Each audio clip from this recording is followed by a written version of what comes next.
What's up, people? What's up, people? New intro, man. Shout out to those guys over at the WBC, man. We got Koye Nose Boxing coming as well. For those of you who don't follow that channel, definitely check it out, man. Check it out. And that's a Koye Nose Boxing on YouTube as well. I'm still arguing with them about letting me just use this channel for everything, but maybe separating it'll be a good thing. I don't know. If they let me do it, I might just do away with the channel and do everything here, man. But what's up to all y'all, man? Sadiqa Charles, what's good, man? Louis Staggers, what's good, man? He said, "Big dog, been a year, huh?" Oh yeah. Riley Garcia, what's up? Loving Aries, she said, "You have gray hair now." I always had gray hair. What you talking about? I had gray hair for a minute. You just been missing out. I don't know what you're talking about. Always had it. What's up though? Navin Moses, he said, "Okoye hand purple blue face from Southwest Philly, 58th Street." Oh, you already know, man. I used to live on 67th and Greenway. So I wasn't that far from you, man. I know I've been everywhere, all over Philly, man. Like I'm known everywhere. Agent 9, what's good? Sage, what up though? Party with the Stars 214. Here we go. Daniel, yo, young man. Shout out to my bro. Cry Eagles Cry. What's up, bro? Asmodeus, Texas T, all y'all in here. Y'all was in here early too, man. Make sure I hit that like button, let people know what it is. Let people know to definitely follow. Jazzy Jeff, what's up? Yeah, I had gray hair, gray chin hair, all that. My chick gave me gray hair, man. She was stressing me the hell out, man. You know what I mean? I ain't gonna say why, but she did. She know what it is. But I woke up one day with gray hair. I mean, I had like one, and then after that, it was just like, you know what I'm saying? It wasn't a bad thing. It wasn't like she did something to me. It's just like, relationships do that to you when you fuck with somebody. It is what it is. But yeah, all good though. All good. Just I got jokes. You know what I'm saying? Don't get me in trouble. Try to get me in trouble.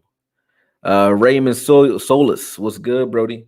What's good, man? Man, I was on a Sky show this morning. I wasn't gonna jump on today, but I've been doing my background. I think I can see a little bit more of it if I do that. I've been working on my set here, and I'm liking the set. I don't know how y'all feel about the set, but I'm definitely liking the new set and the new setup. I've been getting a little bit more polished with everything, but I'm trying to get. He said, "I saw you getting out of the Uber the other day. Try waving you down so we can scrap." And I try waving you. He said, "Waving you down so we can scrap," but you just put your head down and acted like you couldn't see me. You saw I saw you getting out of an Uber. You saw me getting out of Uber. I drive, bro. You ain't see me, Dougie P. You know what I'm saying? I might have slapped the shit out you, bro. You never know. You know what I'm saying? But nah. Let's keep it non-violent, Dougie. I don't want no trouble, man. Ready Red, what's good, man? Y'all don't want no trouble, Doug, man. I wouldn't do nothing to you, bruh. You know what I mean? But if you seen me getting out of Uber, I know I was heavy in Philly, so you might not want to walk up to me and slap me, bro. You know what I mean? He said, where's the Dez jersey? I ain't got a Dez jersey. Somebody can donate me one though. I got an Owens jersey. You want to see Owens jersey? I mean, I ain't got a Dez John though, but I'm gonna put some more up there and do my thing up there, man. I just happen to not have one. Nobody never got me. I don't buy jerseys because I don't wear them. Other people bought them jerseys for me. My my bro gave me that one from when he was a young buck. That's a genuine Aikman joint from back in the day.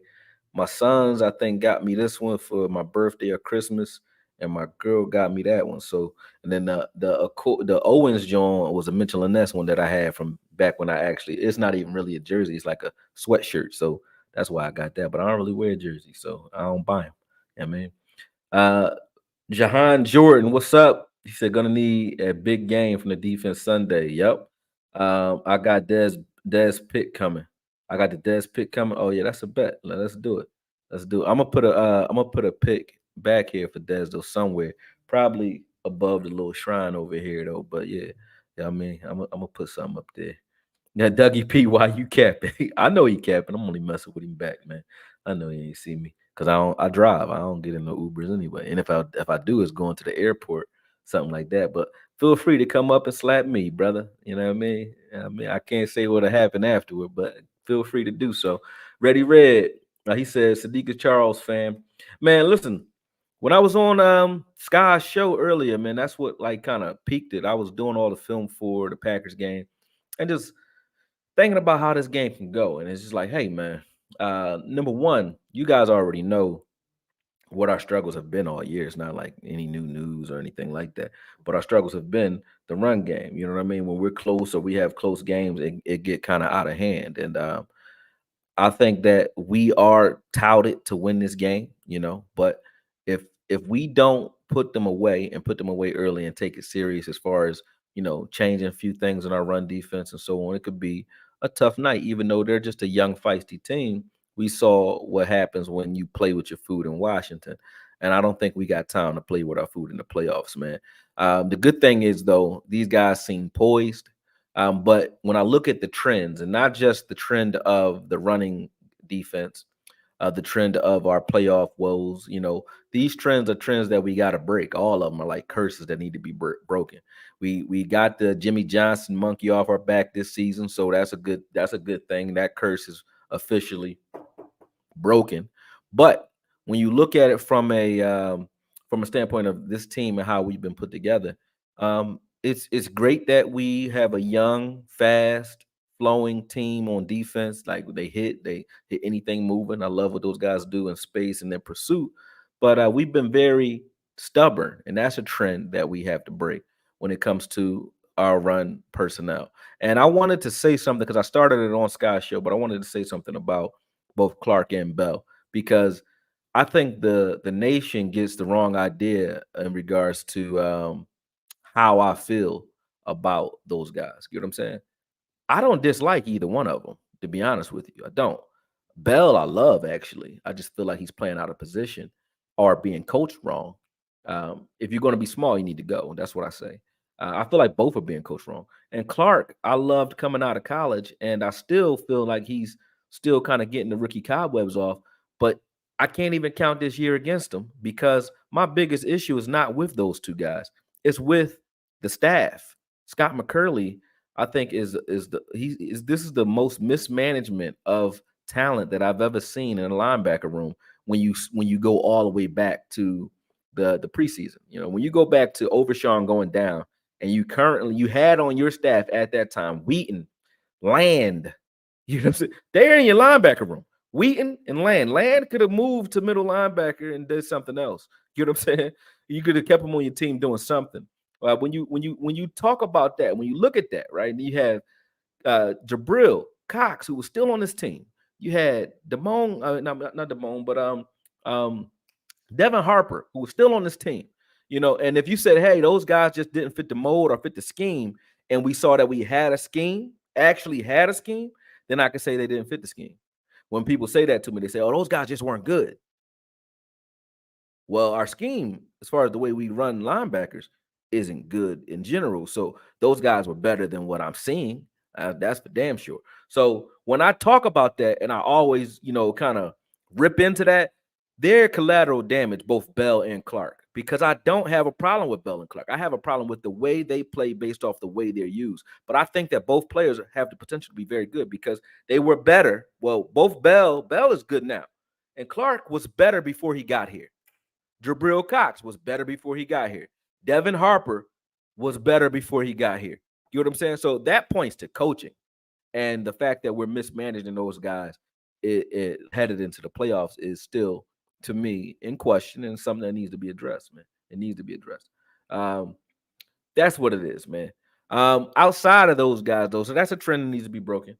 And outside of that, you look at the way we approach success when we are touted to be the favorites, is usually when we get punched in the mouth. So what I hope, and that's been all season, what I hope we're coming into this game thinking, in the way I think these players need to be viewing things is, nothing's going to be given to us. Obviously, when you got Micah Parsons, which I didn't know till this morning, but hasn't had a holding call go his way since week 6 of this season. When you look at stats like that, ain't nobody coming to save you, man. Nobody's coming to help you. You're not going to get those calls. And that just is what it is. We're going to have to really buckle down and own that fact that, nobody is coming to help us. You know what I mean? With that said, we have to play smart, poised football because they definitely coming to hurt us. They definitely going to make calls against us. They're just not going to give us those calls. You know what I mean? So it is what it is, man. It's like we have to learn from our mistakes and from our past um, uh, observances or transgressions of that law. And hopefully this week is the week that we start to trend in the right direction when it comes to handling success and handling the pressure of being the favorite, with all the other pressure that comes with being a Cowboy in the first place. So wanted to take some time to point at that. We will jump into some film of the Packers in a second. Wanted to, basically talk to you guys and give you guys like a little preamble for what we be talking about, man. And I'm going to jump into some news, man, because we got a lot of stuff going on right now. As a matter of fact, I think the news should probably come first, man, before we get into all that. You got legendary Nick Saban definitely just retired. So that Alabama product about to change up a little bit. That blew my mind a little bit. I didn't think he would be going anywhere. I thought he'd be one of those guys that just rides it until his wheels literally fall off. But hats go off to Saban definitely for the career he's put together and the type of players he's produced with that Alabama team and LSU. Everywhere else he's been that type of coach. So I just heard that right before I went live. Somebody might tell me it's wrong, but that's what I heard. He just retired, so that's kind of crazy, man. But yeah, Nick Saban, he gave us Certain and he gave us Diggs, man. It's a lot of guys that came out of there. He actually gave us Rashawn Evans too, man. He had a lot of players that jumped out there and jumps off the screen on both sides of the ball, all over the league. Alabama has had a brand on staple players in the league for quite some time. So uh, shout out to that legendary coach. We got another legendary coach that will no longer be coaching. So that the way they said it and worded it makes me think he's going to be somewhere else in the organization. But Pete Carroll is also stepping down as or being fired as the Seattle Seahawks head coach. Uh, which kind of surprised me if he wants the job. I don't know if he's stepping down or if they removed him. I didn't read an article related to it, but that kind of surprises me because of the way Pete Carroll kind of still has the vigor for the game and the way he coached this year. I thought they was a rough team, man. I was like, hey, they was tough to beat. So I mean, they could have made the playoffs. They kind of lost their footing late, and maybe that's what it's about. But they seem like a team that was getting better, especially better than they were last year. Although last year they made the playoffs, which is weird. They made the playoffs last year. This year they don't make it, and he steps down. But they looked better this year than they were last year. I think the injuries and a couple of other mishaps, and then us, we kind of helped with that too. But a couple things kind of pushed him out of contention. But I didn't think it was such that he needed to be gone. You know what I mean? But with that said, when you look at those factors, I'm like, hey, that's definitely something that we need to pay attention to because you got some movement in the NFC and you got some other things happening. Like Mike Vrabel also got fired. I saw that coming though. They didn't look good. They didn't look good at all, and they had a lot of. They look like I don't know how you do it, but they managed to look like Tennessee from back in the day, back when Fisher had them. Like a just can't. Maybe it's a Tennessee curse or something. But they often, how teams carry a certain persona, tough defense, like the Pittsburgh Steelers in the whole NFC, AFC North. But tough defense, evil linebackers like Pittsburgh, right? And then when you look at Tennessee, good defense. They always have good defense, and then stagnant, stale, anemic offense. You know what I mean? And that's what they were this year as well. So, I mean, Vrabel's out of there because of that. I thought he was a good coach, though. I think Vrabel's a smart guy. He was a smart player. Definitely was a player that his mind, his cerebral nature, outweighed his abilities because he wasn't fast. Him and Teddy Bruschi, man, they had a lot of guys like that, like Izzo, Bruschi. Willie McGinnis wasn't even a fast guy. Ty Law wasn't fast at the end either. They just had a lot of smart ass players that that they can like squeeze the last bit of juice out of before they were done. But they had a lot of smart ass players, man. Man. Oh, the Vach raid is here. Shout out to everybody that's jumping on here from Vach's channel, man. Appreciate y'all. Y'all got stamina because y'all still going. Didn't know, I do these things random, so I didn't even know Vach was live. I thought he was live a couple hours ago, to be honest with you. But hey, shout out to y'all for jumping over here, man. Yeah, it won't be too long though on the introductions and all of the league news. I just wanted to touch on those things early, to be honest with you, because I thought those coaching decisions were impactful. So wanted to talk about them. Somebody asked me though how I feel about um, Damian Wilson. I think it is that y'all said. Yeah, Damian Wilson jumping back over here. Um, I just told you that's how I feel about it. If you have the mismanagement that we've had in the linebacker room, where not only do you have Jabril Cox, you have Harper, who I thought Harper was a great player, in my opinion, that had the potential to be. And so did Jabril Cox. These are not like players that were trash or not high profile players. Cox was the steal of the draft. Okay. Harper was a type of player where if you put him in the middle of the field and he could shore up the run game, you could allow Parsons to do the other things you want him to do, and I wouldn't be complaining so much. And then you go and get a guy like Rashaan Evans, who also had that pedigree and can play like that, right? And you lose all those guys, right? You let all those guys get out the door, and then your answer to it is Buddy Johnson. Go get Buddy. Let's pull Jefferson up off of the practice squad and let's sign Damian Wilson. That's your answer. So that's how I feel about Damian Wilson. I like Damian Wilson when he was here, but the fact that we had to resort to going to go get him is a problem. They've mismanaged the linebacker room severely, severely. And if you're not going to play guys like Izzy, then why do we don't need seven safeties if you're not going to use Izzy at all. They don't even use Izzy. You know what I mean? So the way we use our personnel, we still got McKeon on this team, right? We got Henny, Ferg, we got Schoonmaker, and we got McKeon. All we didn't need four tight ends. We don't use four. You don't need four tight ends. You know what I mean? We had players on this team that made this team who we kept over the line. We valued over the players in the linebacker room, which I think is just crazy. Josh Ball is still on this team. You know what I'm saying? For what? So that's how I feel about Damian Wilson. I don't feel that those guys that I just mentioned were trash, but if you're looking at personnel, we got loaded rooms in other areas and we're hurting severely at linebacker. And to act like we're not is wishful thinking. That's how I feel about him. And to go get Damian Wilson, I don't even know what Damian Wilson's been doing, to be honest. I don't know what he did last year. I damn sure don't know what he did this year. I don't think he did shit this year. So that's how I feel about it. I feel like that's crazy. What we did there is crazy.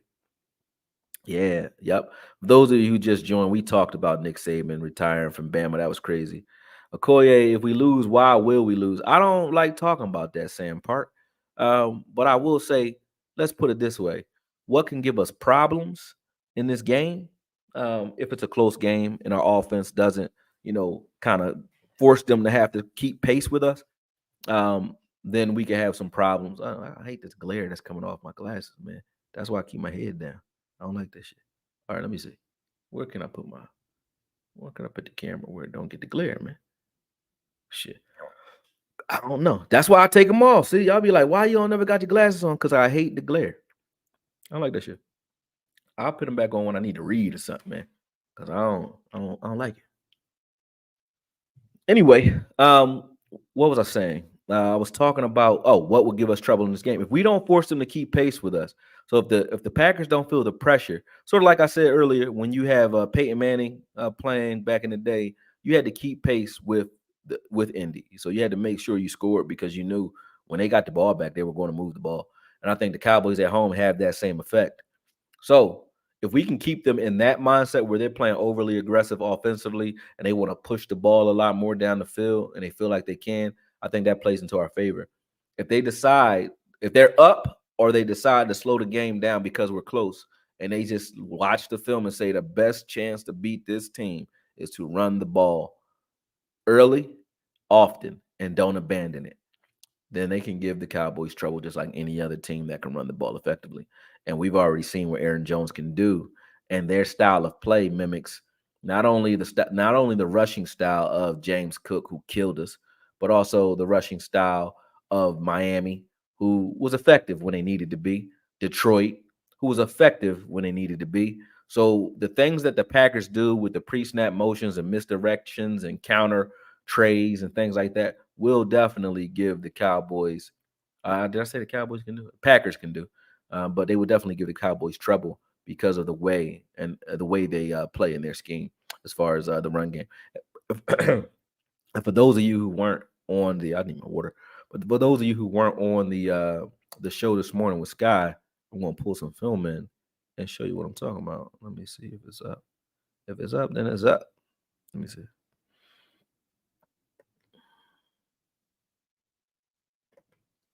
Is it still open? Let me see. Boom.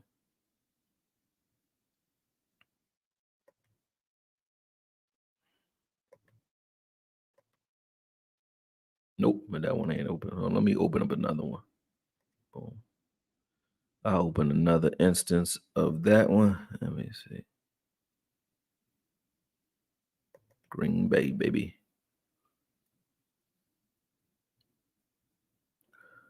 All right, there we go. Now let's present, and we good to go.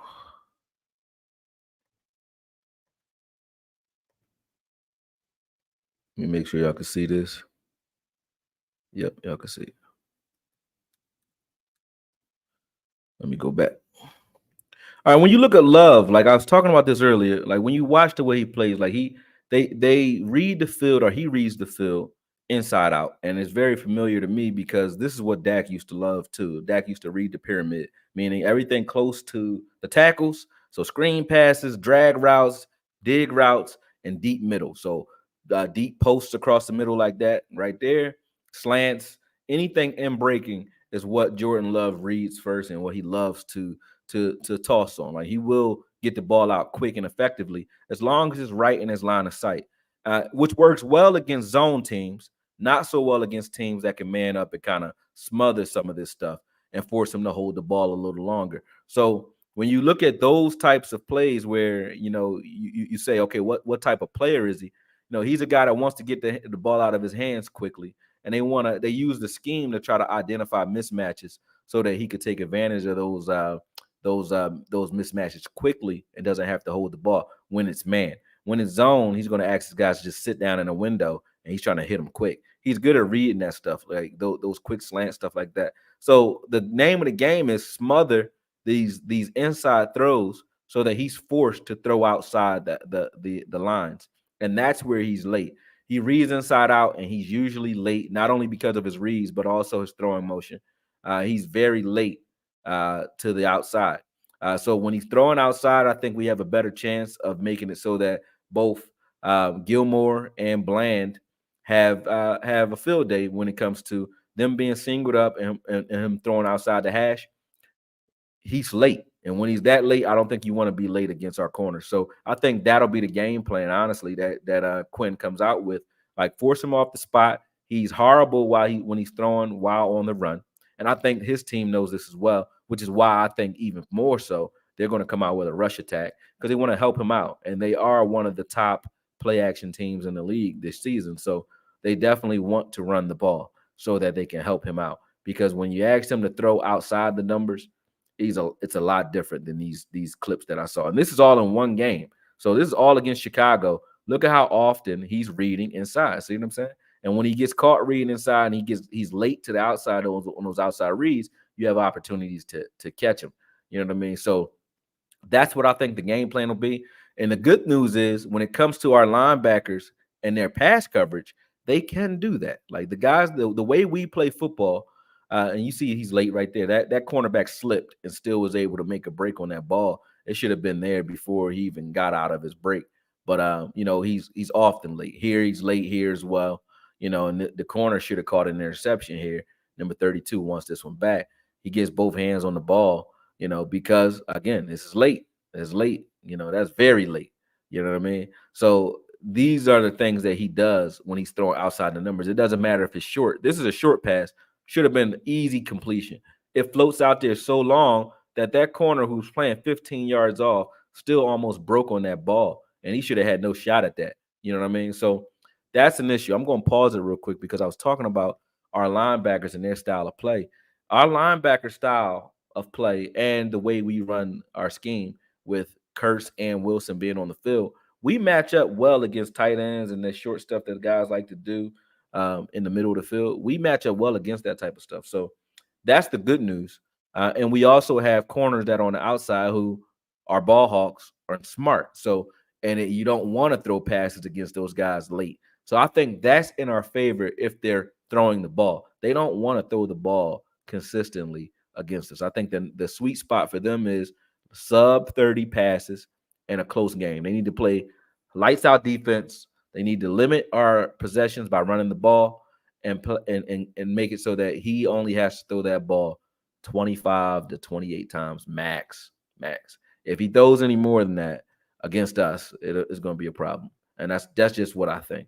I mean, anything can happen, but when you see them in motion, and these are the things they like to do that do give us problems, are these motion posts and things like that. That when Reed gets out in space, he's so fast, man. He runs like 22 miles an hour. He's so fast that he can give anybody fits. So this is going to be a tough assignment for J. Lou. And don't give us the "I told you so" if J. Lou, has some issues with this guy, because he is that kind of problem, especially in motion. He's like a Tyreek Hill type of guy. He just doesn't have a Tua throwing him the ball.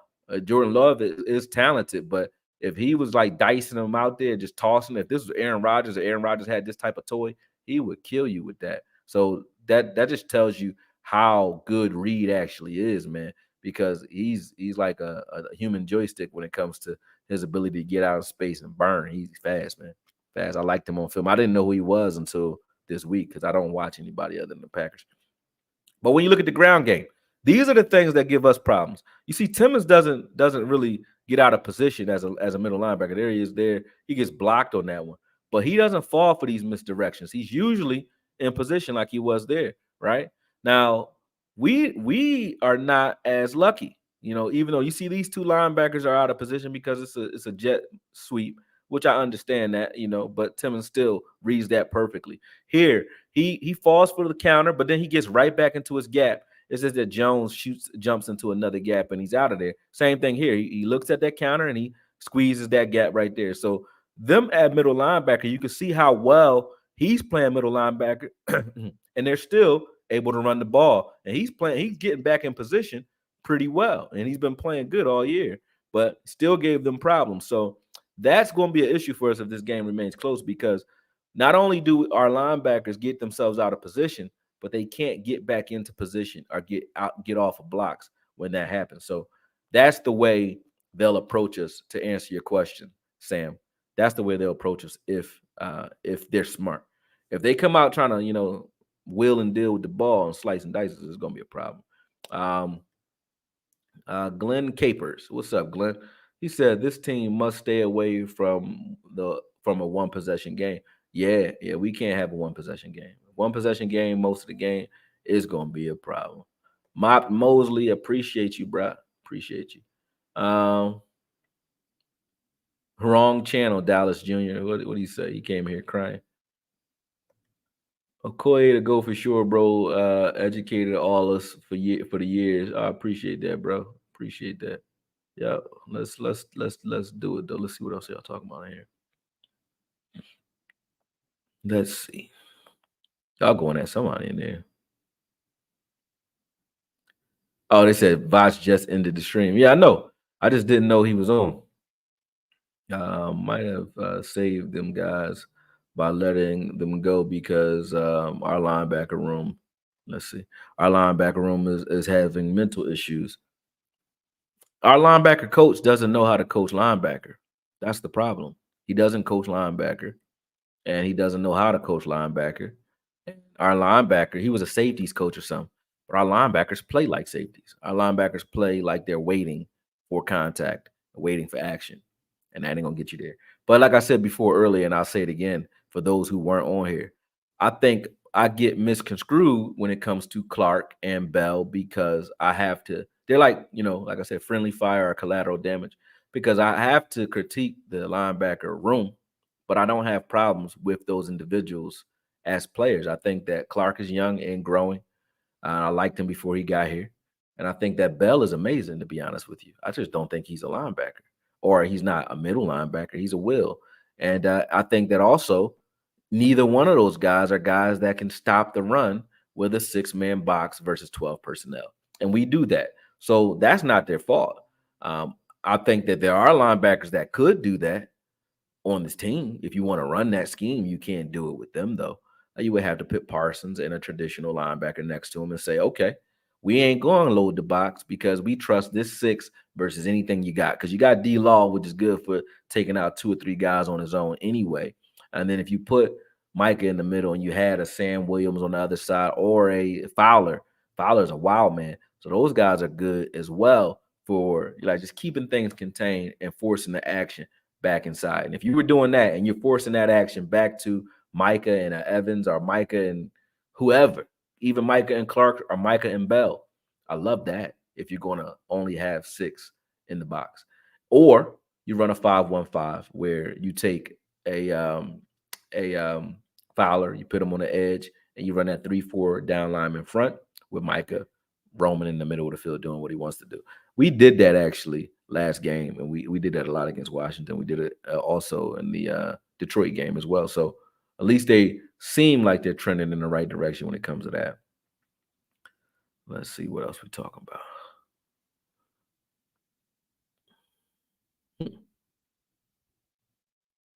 But yeah, let's take a look because that's what I'm about to do right now. So I know y'all. I know how y'all are, man. I haven't watched any of this film, any of the Washington versus Cowboys film. So here we go. Let me share this screen. And let me get back to where I was just at. Where was that? Boom, boom, boom, boom. Hold on. Escape. Get back over here. Let me share the screen.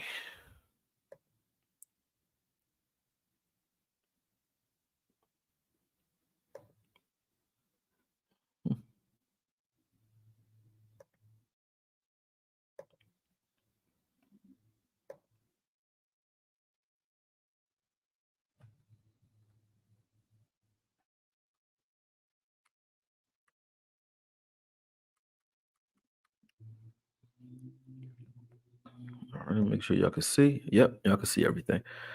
All right. So let me give some shout outs real quick. Y'all gonna see the film just playing. All right, my glasses back on because I got to read now.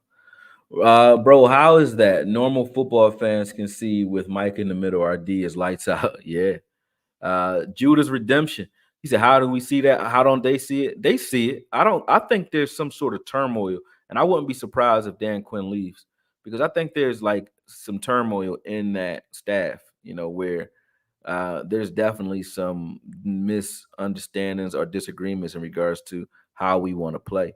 There go Micah right there. Let's get back to this screen real quick. Let me get back to that because he perfect segue. Y'all actually hit it right on the head. Look at that.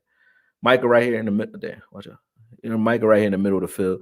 He don't hesitate. And even when you do block him, they got a body on him. He just went right through it like it wasn't nothing, man. So when you're looking at that and you say, yeah, let's do less of this. But these are the fronts I'm talking about. If you're only going to have six in the box right now, they're loaded in the box because Wilson's down there. But I don't mind this as much. Like, look at now, mind you, let's just watch Clark here. Just watch how he flows to the ball. Like he really don't know what's going on right now. Like he's not moving to the ball with any type of aggression, and it's not because he's trash. It's because he doesn't know what he's doing. He doesn't know what's going on. He doesn't know what's going on. And Micah plays only about 4 yards off the ball, which I like. Right there, he draws a double team on that play, and Clark still doesn't make this play. But this could have been a big play. But he draws a double team. Clark is free because of this.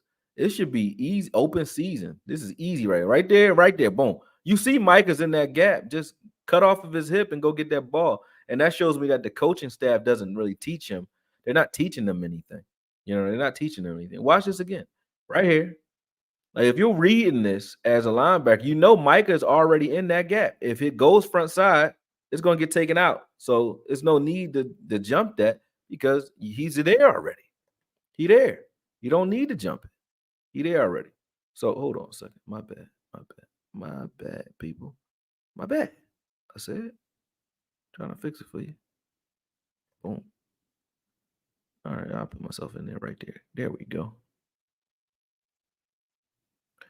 All right, let's get back over here.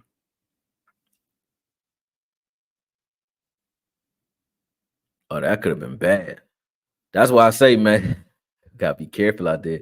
He should have caught that though. Come on, man. Come on, Gilmore, man. I mean, make these suckers pay for doing stuff like that to you, man. Like, make them pay for that. That was a smart play though. But Gilly got back, and that was a bad throw because Howell can't throw on the run. If he could throw on the run, that's a TD right there. And we probably don't even win this game because it got kind of ugly for us right there. You know what I mean? But I mean, I think we probably still win, but still, you know what I'm saying. Now you got Bell and Clark back in the middle of the field. This is where I don't mind them as much as when they're in coverage.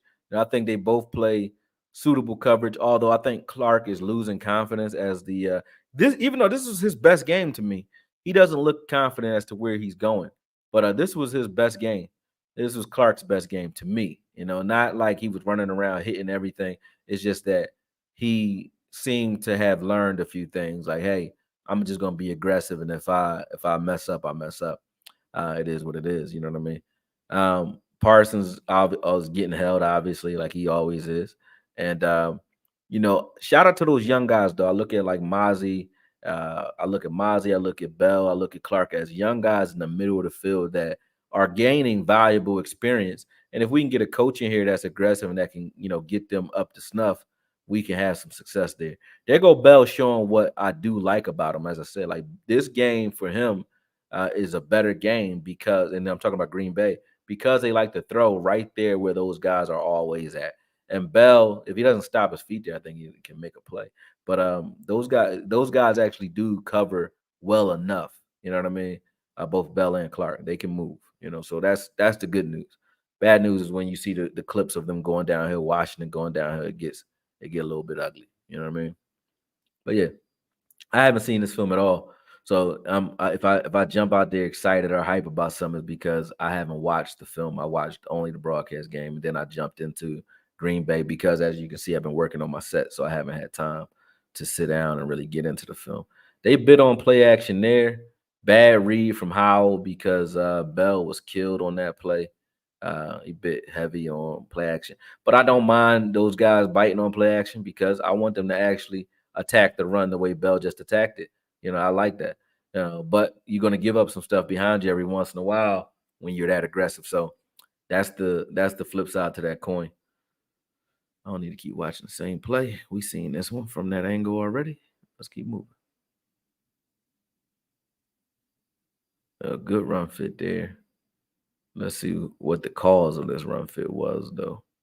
All right, so we got Micah on the edge. Micah actually was stopping the run from everywhere. Like right there, that was pretty cool. Bell got to the spot quick, and there go Clark looking a little lost again. All right, Clark looked lost on this play. Let's watch it from this angle. Let's watch what he's reading. All right, so hold on. Let me pause. Boom. So right now, okay, if you're a linebacker, I know they don't have time to pause it and freeze it, right? Bell's understanding like this can only be an inside zone or outside zone, and he's trusting that hey, Osa and these guys inside with D-Law trailing free. If you want to run inside, I'm gonna let you do that. And Bell's just gonna shoot the C gap. Clark, let's see what he's doing. But this is what, and when you're in shotgun, this is what a linebacker should be reading. And if they're running a counter, which they can't be because his hips are turned all the way, so that's what you should be keying on. He can't possibly be countering on this. But if they were running a counter, I would let you run a counter at D Law every time. I would never help him because I dare you. I dare you to do that. You know. So here, I think Clark did okay on that play. He did all right. He did all right. He flowed to the ball. Didn't get his hips upfield, but he did okay. Bell did better in my opinion because he didn't hesitate. He just went, and that's what we need him doing. When I talked about personnel, sometimes we run a 5-1-5, and other times, like on this particular play, we kept Bell and Micah in the middle of the field and just pushed. We just switched Clark to the outside, which is okay because if Micah's going to rush from here sometimes anyway, it's cool, and it's like he's playing middle linebacker for you as well. So, and it allows you to keep the same personnel on the field, that big nickel personnel, and they don't know where Mike is going to line up. So I don't mind this formation, especially when you're not in an obvious running situation where they don't look like they're running. That's cool because then Micah could do that from there. And that's why I said this game was a pretty good game for Clark because he was doing stuff like that. He came down, make the tackle, obviously, but at least he stopped the guy. And from out here, I think him, sprinting out on the edge, he obviously wanted to attack him. And he did okay, not getting himself blocked and getting a hand on Robinson so that they can go and rally to that ball like that. So I'm going to give him his attaboys when he deserves them, and I think he deserved it there. That was a good play. Let's see what we got going on here. Oh, this was my man J. Lou doing his thing, man. But let's watch what the linebackers were doing and what these guys were doing up front on this play. Good play by Mozzie and Nev as far as the way they clogged that first gap. You know, defensive linemen can't switch directions. So when you look at the first gap, and when I say first gap, that means first motion is there looks like they're running straight up the field, right? So Mozzie and Nev's kind of getting pushed out of here, but Mozzie and Nev are clogging this up right here, which I like. Parsons is his outside shoulder still free. I think this is Dorrance still kind of free. And you got Bell that's in the C gap. So this is like being funneled straight to Clark. So let's see what he does in this play. Now he waits for the action, and then but who doesn't wait? See what I'm saying? He waits for the action, and Jordan Lewis goes and gets it. You know what I mean? And that's really what you want Clark to be doing. Just get in there, right there. Boom. Jordan just sneaks himself in there, puts his hat down, and plays like a linebacker right there, man. Shout out to Jordan Lewis forcing that fumble and showing that he's not washed up or trash or any of the things that you guys know who you are. And you guys been calling them, man. Let's see what we got going on. Another run play. Another run play. Sort of like a counter misdirection. Hankins is back and it shows. Yeah, Hankins is back and it shows. See now right here, front side we got. No, this is a better run fit, and this is why Hankins is necessary because it's a better run fit for us. Front side, like if he's going front side with this play, when I say front side, I mean his initial action. He's running a counter right here, but if he were running front side, we got numbers front side. You got I don't know who's out here. I think that's safety out there. I don't know which one it is. Maybe Jordan Lewis. I don't know who that is over there.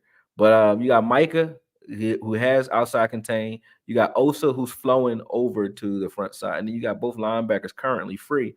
But then when you look at that's Jordan Lewis right there. So I must be Curse or maybe Gilmore over there. I don't know. But when you look backside, I don't mind this. With these three guys here, you got Jordan Lewis, who's one of the best the best run defending DB in the league. And then you got Hankins here in the middle of the field with D Law on the backside. If you counter at that, if you're forcing them to counter at that or run into the numbers, this is a good run fit. Although they weren't in 12 personnel, but they forced that counter, and you see D Law, it will not be stopped. Neither will Hankins when it comes to this backside. Like, so having those guys, like if I'm a linebacker and I'm looking at this, I will let you run. I will totally neglect this area. I'll let you start there if that's where you want to go. I won't even bite on a fake to their side. I'm daring you, or I'm hoping. Oh, this is Curse over here. I'm hoping that you run over here. But they had numbers front side, and they were kind of in 12 personnel, but not really. They were in a tight formation where they still could get dangerous with you. But look, front side they had nothing because those guys sealed that up because they had numbers front side. So schematically, that was probably the first time I've seen them come out there and do the numbers game the right way, which is tilt the numbers away from. And when I say the numbers game, I mean you have the same amount of players on the field no matter what, but you tilt everything. Like right here, if you look at the screen, this is how we should be lined up all the time. You shouldn't shift. Why? Do you see D-Law over there by himself? I don't care that he's by himself. I will force you to run at my strength. Run at D-Law, and at least we know he can hold up long enough for us to rally if we guess wrong front side. Meaning, if we thought this ball was going to the right over here, I don't know if you guys can see my mouse, but if we thought this ball was going to Micah Parsons' side or to the right, and we were wrong, I trust D-Law to hold his ground long enough for us to rally back to that side and make something happen. And that's what should be told to our defenders, all of them. This is how they should play ball, but that's not how they were playing. So it's like that's what was in question for me. Damone Clark, this is like, again, why I said this is one of his better games. He was making plays all over the place. This was a good play by him.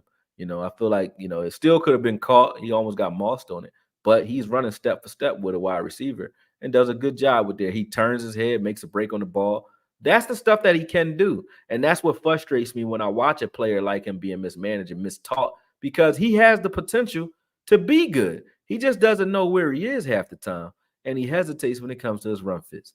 That's his problem, and you can't hesitate that often when you have these type of guys playing on your front line. You don't need to hesitate because they keeping them clean. We keep coming at Mozzie and the way Mozzie's playing as a rookie. They keeping this guy clean. They keeping you clean, bro. You should be killing them. They keeping you clean. You know what I mean? Great play there by Bell. I mean, not Bell, but Wilson to get back over there. Let's see what happens on this screen pass. I'm going through every play because I got time. I don't care. You know, Wilson. Wilson does a good job there. Wilson looks like he's healthy again too. I will say that. Wilson looks healthy again because Wilson is moving at a different speed than he was when he first came back. You see, like he looked active. He got active feet. He's attacking like he attacks there. He forces the action there instead of waiting. That's what you want to see your linebackers do. Force the action. Force that blocker to commit somewhere. He doesn't know what's behind him. The blocker doesn't know which way the play is going. He know the way it's designed. But if you run into a gap and make him find you somewhere and then double back, you can do that because he doesn't know that running back didn't cut off course. So he's trying to block you wherever you are. So you can move blockers into position so that you can counter them. There we go again. Again, we look like we figured out the film in regards to our run fits. And I'll tell you why. Watch this. Boom. You see this? Okay. On this side of the hash mark, we got 1, 2, 3, 4, 5 guys over here, right? That's where you want them running. If they were going to run this ball and they want to run into the numbers, this is what you want. Okay. Help these guys out, even though they're small. If you're going to have Bell over here, help them out. Curses over here, help them out. Tilt the line that way and then force them. Give them a lot of space. See all this space over here? They're saying, look, man, run it over there if you want to. That's what you should be doing against everyone. Everyone. See, they're going to cut it back. And when they do, D-Law is going to kill you. You're going to have to kill him for him not to kill you. He's going to kill you. He by himself over there. Look, everything is shifted away from him right now. Everybody's on that other side of the hash. There is nowhere to go front side on this play. And this is more reason why Clark and Bell should be having a field day. They should be having a field day. They're free. But even if they weren't free, force that ball back at D-Law all day and let him eat. That's what I want to see us doing. And I wouldn't have a problem with you running these guys out small if we were playing like this consistently. Now, let's see what we do against the Packers. I hope that we come out in these type of looks. But you know, it's showing that at least we've made some adjustments. You know, they were trying to run trick plays on us all crazy. I think we're susceptible for them too because a lot of misdirections give us trouble. A lot of misdirection give us trouble. When you got young guys out there on the edge, don't know what's going on. Boom. That was a bad John. That actually should have been a touchdown. But Gilmore is a smart player, man. He saw what was going on. He was sprinting, probably screaming too. Let me pause it real quick because this is a long film. I don't want to neglect the people. Y'all might be giving me super chats. Wink, wink. You know what I mean? So y'all might be giving me super chats. Wink, wink. Psych, no. There ain't no psych. No, y'all better give me some fucking money. What you talking about? You know what I mean? I ain't mad at that. But let me see if you guys were talking in here. To be honest with you, that's what I was coming over here for. Dougie P, I bought a pair of Micah Parsons bloody what the fuck? Get him out of here. Why y'all letting Dougie P come in here and talk crazy, man? Y'all is bad at the y'all doing bad at y'all moderator job, man. Yeah. Yeah. Good night, Lunar Love. Peace. Appreciate you. Troy Dudley, who is this fool, Dougie P? I don't know, but y'all let Dougie P run rampant, man. I gotta come and do the moderating too. I'm about to start taking wrenches away from dudes, man. You know what I'm saying? Put him in timeout for a second. Let's see if he learn. If he don't learn, he banned. I don't even give a shit. Like, get him out of here, man. Get him out of here. We don't play that shit over here, man. I don't do that. Stop that. It was funny when you came in talking about you know, you saw me, you was gonna sock me or something. That's funny to me, but don't be talking to freak shit, man. Come on, man. Okay, boom. Can I be a mod? Yeah, I gotta go over to the other screen to do that. I can't do that. I can't do that. You said you Caribbean, Lunar Love, showing love for the film breakdown. Appreciate you, Laurel Blizzard. You know I am Caribbean. I don't know what that means. I don't know. Oh, she talking to somebody else. My bad. My bad. Oh, you in the Caribbean? That's crazy. Sean Lee had to wait for his injured body to heal. Laughing my ass off. No. All right, let me get back over here. I'm not saying y'all ain't talking about nothing, but I thought y'all might have been saying asking me a question or something, but y'all haven't. So cool. Boom. Parsons on this play was beast. That reminded me of Jalen when he had to chase Watson and he knocked Watson out of bounds on that when they were in the playing the Texans back in the day. That was a hustle play by Parsons because Parsons is all the way inside right there, boom. And then he hustles his ass out there, boom. What see again, I understand. I understand what no, I don't understand. Oh, yes, I do. I get it. I get Clark. Clark right there. He saw this receiver coming over here.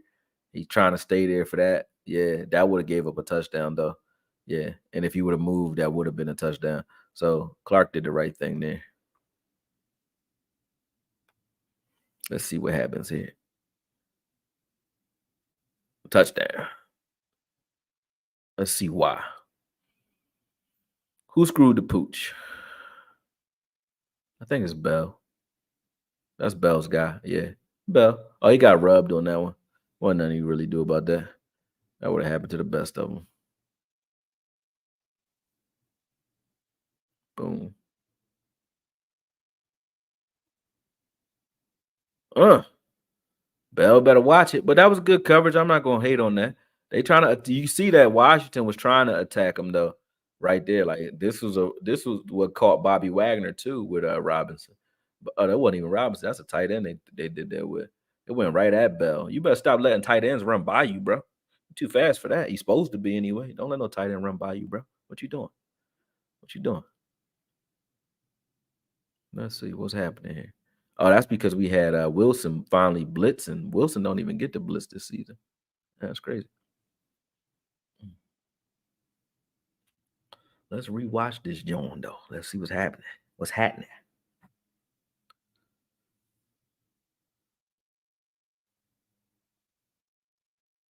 Mm. Yeah, Wilson was all over the place on this one.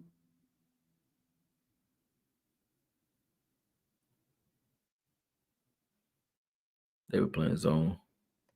I don't need these plays.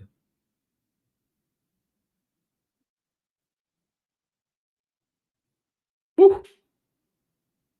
See, there we go. That's what I was talking about when I said Clark actually played a better game. There go Clark again. Boop. Go ahead and make you a hit, man. About time. About time. There you go, Clark. 4th and 1. Let's see what we do. See what they do. I don't remember this play. Look at D Law, man. Just watch this again. Watch how many people he take out on this play, man. This is why it's like you got to take advantage of the fact that you got him on this team. Watch D Law. Just look at that. He took 2 guys with him on that play. You know what I mean? They still got the first down, but still was great effort on his part. Let's watch both Clark and Bell. What are you guys doing? Wilson got it. Wilson is back, man. Wilson got in there and found that ball. Let me see. Wilson. Wilson got in there and found the ball, man. Yeah, that's what I need you doing.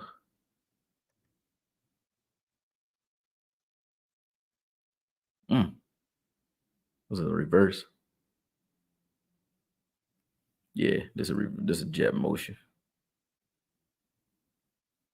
This is the play where I'm like, hey, Parsons, y'all be coming at my man Mozzie. This is the second week in a row I've seen somebody do this to him, where he is making a play inside. He's doing what he need to do inside. All you gotta do, Parsons, is stay your ass over here. You stay over here, Mozzie makes this play, or you make this play. Got caught too far inside, and boom, big play.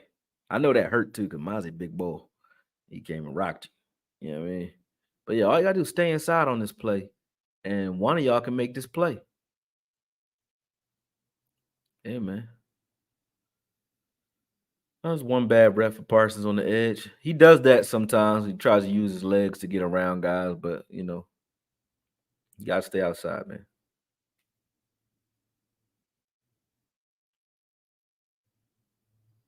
Let's see what happens here. This with Wilson, I think.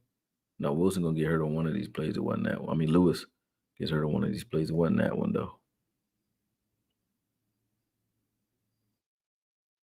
Woo! Wilson got cooked on that play. You got beat on that one, bro. Ha! Yeah, he got cooked. Got cooked on the wheel route. Ha! I keep watching it over and over again. I don't know. It's like I'm like that dude that keep putting his hand on the stove, and they're like, "Why you keep doing it?" I don't know. But he killing you, Wilson. Damn, he killed you. You just ain't get his feet in, but you got beat. You got the brakes beat off you.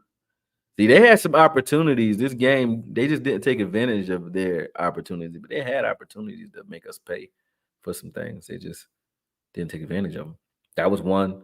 That sneak play where Gilmore gets back and gets his hand up there. That was two. You know what I'm saying? They had opportunities for some real dagger type plays where they could have hurt us bad. And see, let's watch this real quick. Let me show you something real quick.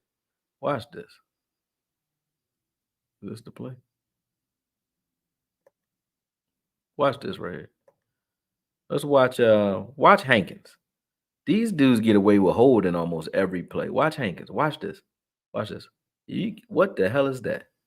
He holding him. Look like Faison Love and Money Talks, man.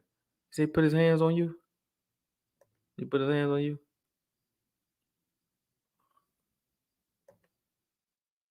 Let's see. Dang, I just had two penalties back to back, huh? Another series they didn't take advantage of. Boom! Now they ran the screen pass. Ew. Good hit. Look at Wilson on it, like Lewis, man. I keep saying Wilson, but look at Lewis on this play. Lewis sheds this block. Watch him shed this block. Get on me. He don't make the play though. Bland make the play, but good hit by Bland actually. But I like the way Lewis shed that one.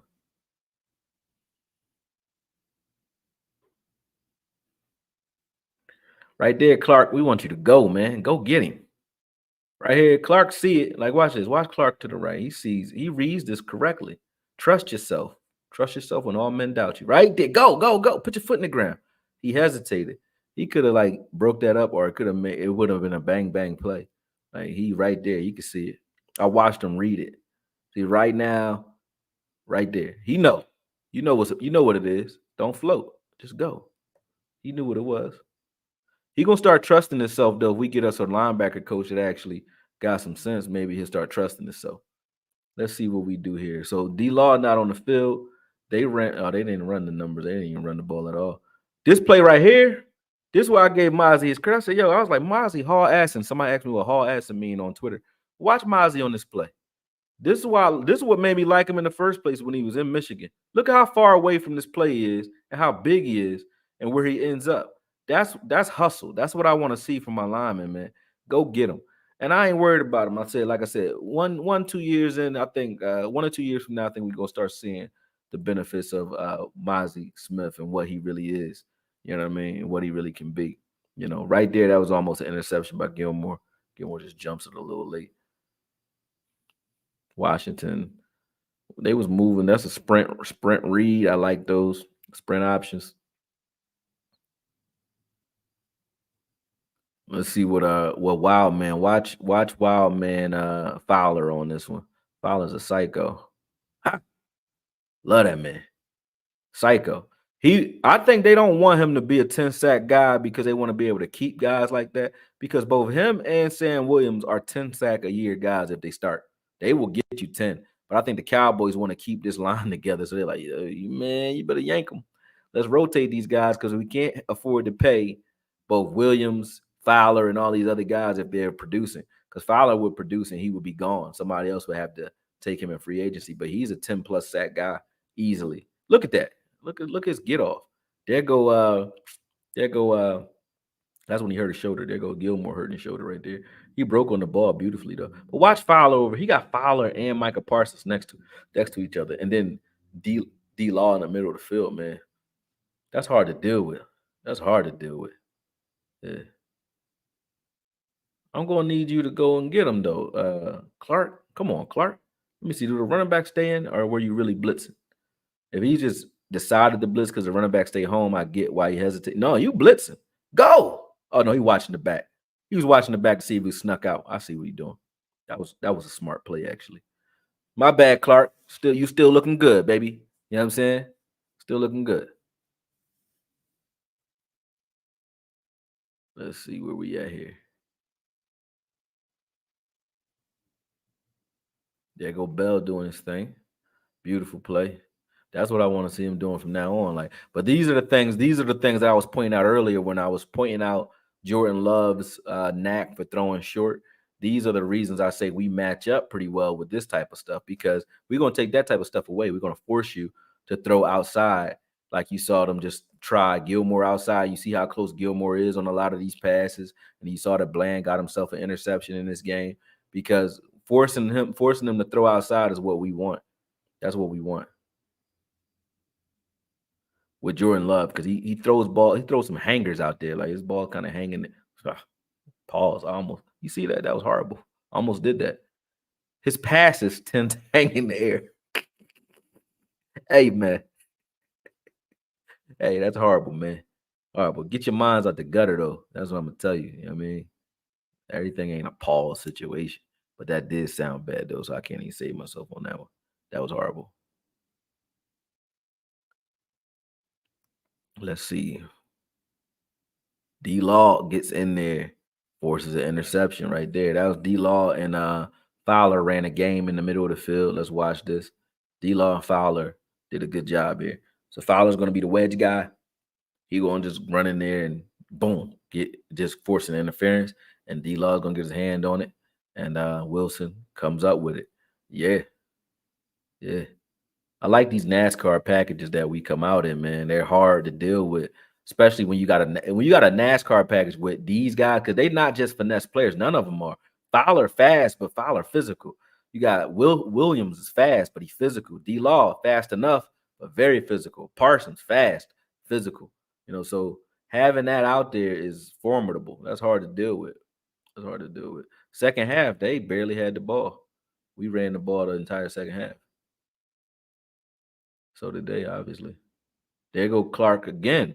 This is one of the best run fits I've seen from Clark, but that's because again, when he's free to roam, he's a lot better. He's free on this play because you got Hankins and Mozzie and those guys. Look, they're occupying everything. He didn't have to deal with shedding any blocks. All he had to do was use his athleticism and go get the ball. Get your confidence up with these type of reps. That's what he needs to do. But get your confidence up so that when we need you to actually produce, you can. They were holding the hell out of Parsons on this play, though. Let me watch Parsons again on this play. Watch Parsons. They be abusing him. Holding, holding, holding. He yanking my buddy off of him. You could see him holding on for dear life. Crazy, man. They don't call hold at all. That is crazy. So this is that 5-1-5 I was talking about. So when we come out in these fronts, it gives us an opportunity, a better opportunity to stop the run because really like a 4-3 over, but with saying our 3-4 look as well. It depends. Like it's a mix. It's a true mixed defense. I like it. You don't know if Mark Parsons or Williams is dropping in coverage, which I don't recommend anyway. But I like the fact that these interior linemen are stout enough to absorb blocks. You know what I mean? They can take some guys out. It looks like they're running the outside zone. No, they're running the inside zone. Boom. Still got nothing. Good setup. That's actually a play that Green Bay uses a lot as well. Just that dagger right there. Get up, Phil. Clark tackle. See, this is why I take a look. Clark don't got his head up, man. Clark don't know what's going on. Watch this. Watch Clark. He gonna tackle a lineman. Watch this. He tackled the lineman and really tackled the lineman. He ain't even looking. Watch Clark again.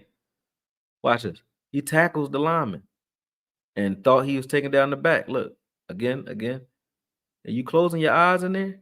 What are you doing anyway? Go get this. That ball was coming right to you. He tackled the lineman. Or tackled the tight end, I mean.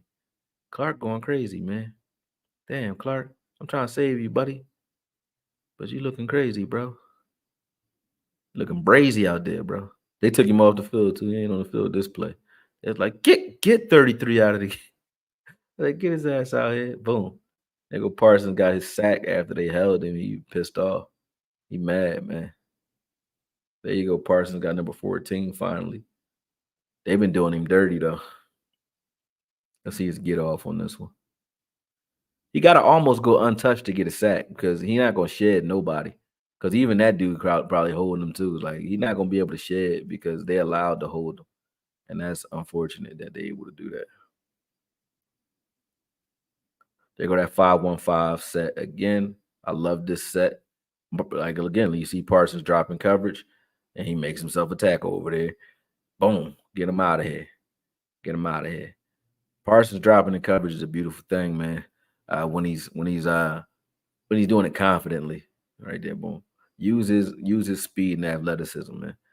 And when he starts to understand what's going on, he's gonna react even faster than that. He's not gonna wait for you to get the ball and get set. So he waits for it because he got his head turned. But if he'd have been looking at it the whole time, he blows him up. And especially if he realizes you got Bland for help. So just go. You don't gotta wait. You ain't gotta wait. Go. He did that against Tyreek Hill too. He waited and he had help. Like when he starts to read that faster, he's gonna start blowing those up. He's in coverage again on this one, covering the tight end out the backfield. I like it. Let's see what he did here. So this Parsons versus a tight end. They trying to put this stuff on film and give him reps at this stuff, but I like this type. I like him doing that type of stuff because he can. He really can do it. And he can make some plays doing it at that. So I don't think that Parsons is a guy who only makes plays going forward. I know a lot of people want that, but I don't think so. I think he's a multi-purpose player. He's a football player. Here he is off ball. Perfect time. As soon as I say it, he does it. You know what I'm saying? He's a multi-purpose player. And in this film, since the sack, they've had him in coverage twice. Now they got him off ball playing downhill linebacker, and look at what happens. He gets held and still makes the play. They're gonna hold him on this play. Watch this. That's a blatant hold at that, and he still makes the tackle. Like it's not fair what they ask him to do, and then they talk all this shit about player safety, but they putting wear and tear on his body, and it's going to take what they waiting for ACL tear before y'all do something about it. Like you torquing and doing all that with a guy twisting and contorting your torso while you're trying to make a play, and you plant it in grass. Like you can't do that type of shit. And they keep doing it, and he's still making the play, which is crazy that he's making those plays. It's crazy what Parsons is doing right now. Crazy, especially in this little stretch of film. Here he is off ball again. I'm liking these little stretches though. Let's see. He's in coverage this time. Look at that. Parsons running upfield with receivers, man. I like it. That's a play where Lewis got hurt right there. He hurt his shoulder, I think. Watch Parsons. Parsons going to catch. I think who is that? Yeah, but he catches that receiver and runs upfield stride for stride with him. Like most defensive ends can't do that. That's why you don't have them playing off ball, but you can do that with Parsons. This is Bland's interception. Let's watch this again. Just watch what type of coverage he ran on this one. Although there was Dorrance in his face, you know, that was perfect cone coverage. He forced him to the perimeter, got his head turned around, and got himself an interception. Beautiful. And that was against McLaurin, so it wasn't like he was playing a number 2 guy. To get your head turned around, you one-on-one with the number 1 receiver on their team. Beautiful stuff. Bad throw. Bad. He couldn't step into it, but it still delivered an okay ball, actually. It was a good 50-50 ball. It was late, though. But, that was good defense, though. Good defense. Shout out to Bland. He's definitely going to be an all-pro. Should be an all-pro anyway, first team. And I love what he did. I love what he did this year. Love what he did. You don't see guys, show the promise that they've been showing. Look at that tackle, man. He stopped him like a brick wall. All his action stopped. But yeah, you don't see guys showing up and living up to the promise that they show, their first season that often. Because, that film get out on you and they say, all right, we're going to attack you differently. And the film got out on him. And that was actually Wright that came up and made that hit. Shout out to Wright. There you go, Wright. But usually teams are able to counteract your tendencies based off of what you put on film. And Bland is showing that he's a student of the game. And Al Harris is definitely a great coach because he's preparing them for what teams are going to do to him based off of what he's been putting on film consistently. I love it. Outside zone. There go Bell. I mean, they're not running with any type of purpose though, but still good run fit here. You should notice his outside zone coming your way. Let's see what Mozzie does. Boom, boom. Good by both Bell and all those guys up front. They had numbers that side. Washington doesn't seem like they try to confuse you at all with the run game. They don't seem to. Oh, who was that this time? Was that Dorrance? Yeah. You couldn't. I couldn't do those types of plays if I was Howard, man. I'm not turning my back to the Cowboys. Not the way they pass rush. I'm not turning my back to those guys. I ain't turning my back to those guys. No, no. We're gonna have to call something else, coach. Call an audible. We gotta call something else.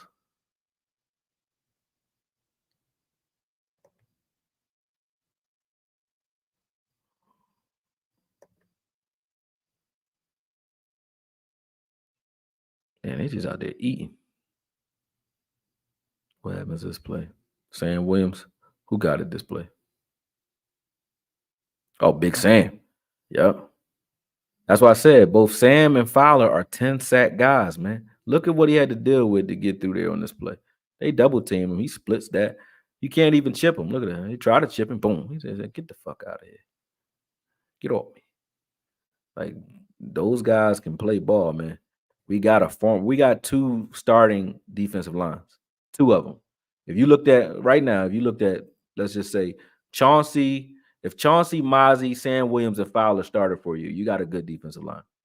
If Hankins, Osa, Parsons, and D Law start for you, you got a good defensive line. We got two starting lineups, and then some because I ain't even named Dorrance. You know what I mean? So you got some extra. And you got Nev who can play, he can start too. Like Nev, not trash. So yeah, that's that film. Good counter. Let's see what we got here. Who that? That's Buddy. They let Buddy play. Buddy. Oh, at least he came from Pittsburgh. He might have had something. They got Wheaton on the team too. Wheaton is playing. He was active. Those guys need to be playing or active when it comes to run fits, man. That's like it's good to see. Like you see these dudes. These dudes are stout. They some big bulls, man. Look at that. Go get them. That's how I want to see you play the run, man. Even though it's bum time. You know what I mean? All right. Let me stop sharing. Boom. And get back over here. All right. Let's see. Let's see what we talking about here. Gut Bomber. I don't like your name. But D Law stopped the run. She said yes to Bahamas.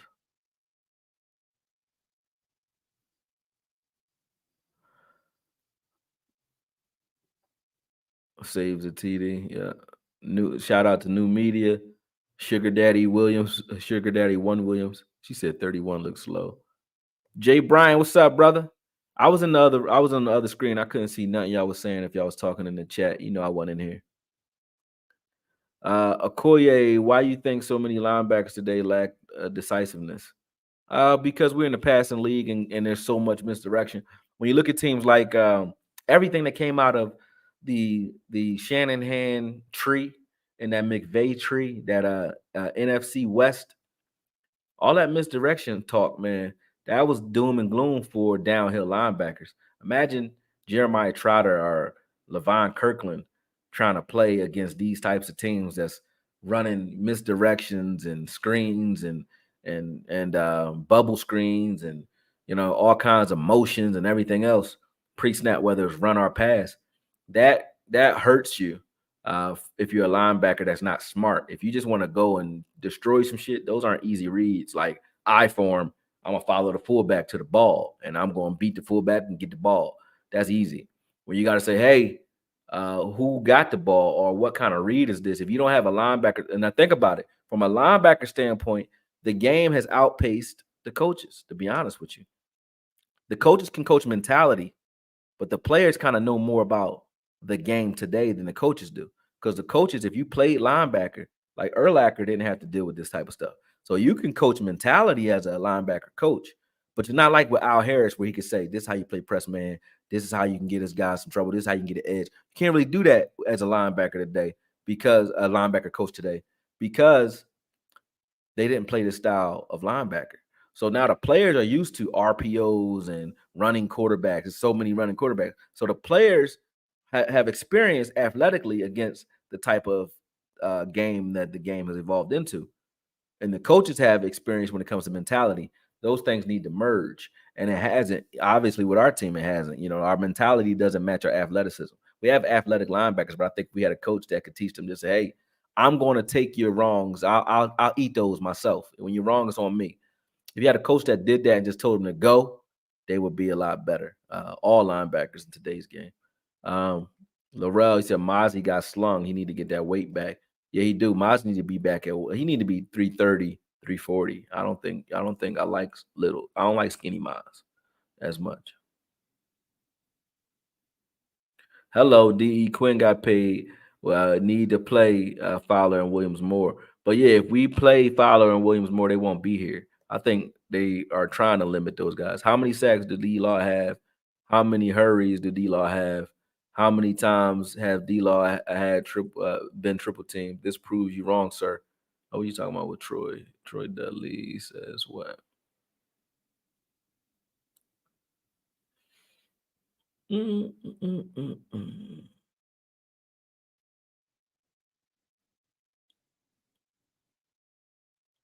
Let me see. What you say, Troy? I'm trying to read up.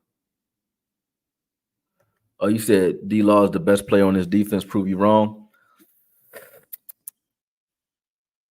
Yeah, I think Asmodeus. I think you wrong on that one, bro. I would say. I mean, people gonna say Parsons, right? Parsons is the best pass rusher.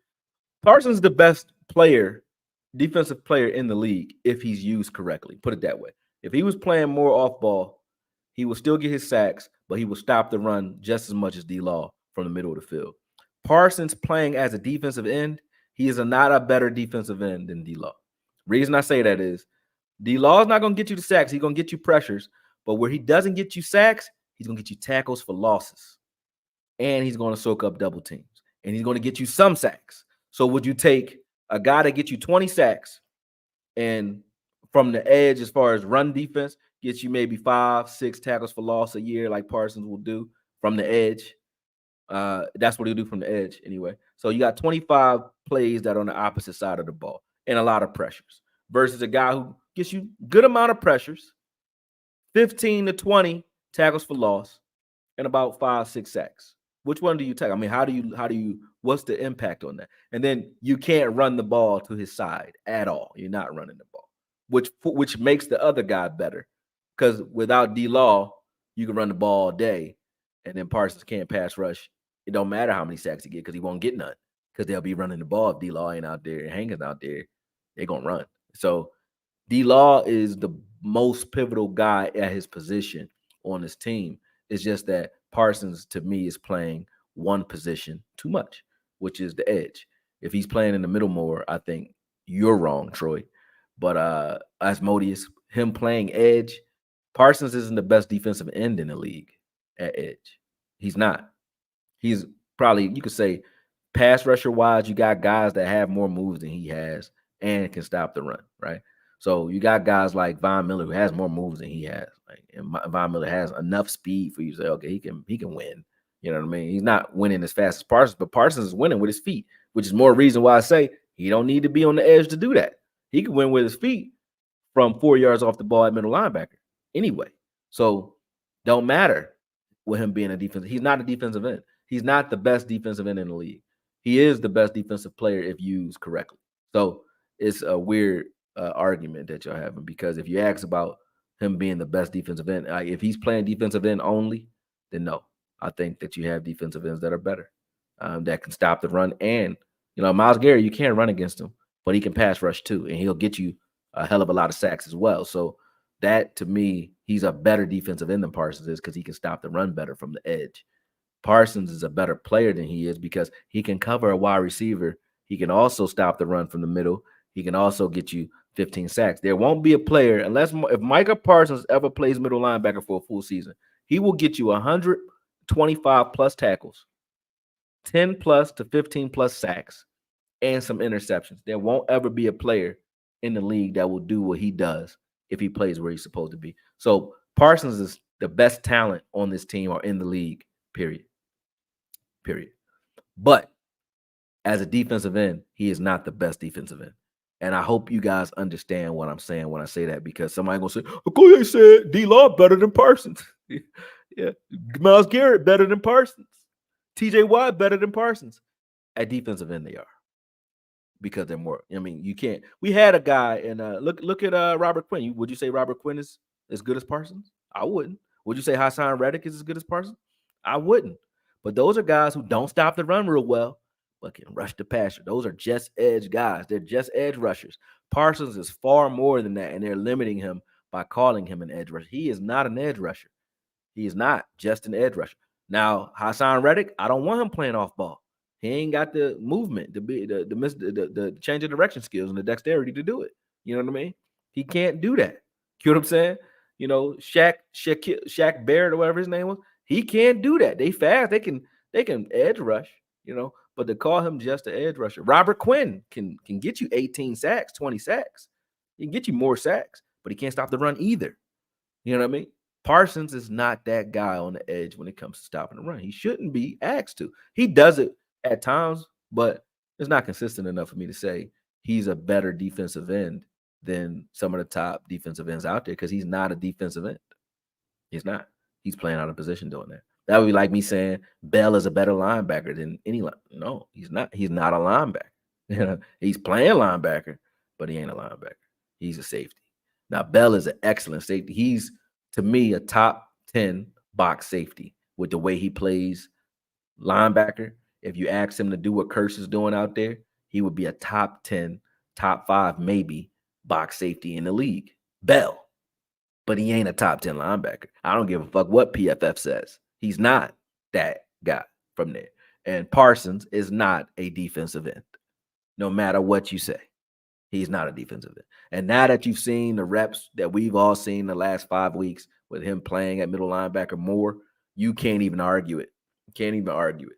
When you watch him in that Miami game blow shit up from the middle of the field, you can't even make the argument to me. It's like, hey, he could still rush the passer from right there. We seen him do that. Matter of fact, if I made a collage of all of the sacks that he's made this year, the majority of them, 9 of them, 8 of them actually, came from the A gap, off ball, or in the middle of the field. 8 of them. So he got 6 from the edge, and even the ones from the edge, guess what he's doing most of the time? He's not going outside. He's stunting back to the B gap or back to the middle of the field anyway. So that's where he wants to rush anyway. That's where he wants to be anyway. He is not an edge rusher. And to call him an edge rusher, you're limiting his game. He's a top 10 edge rusher in the league. He's a top 10 defensive end in the league. But he's a number 1 defender in the league if you use them correctly.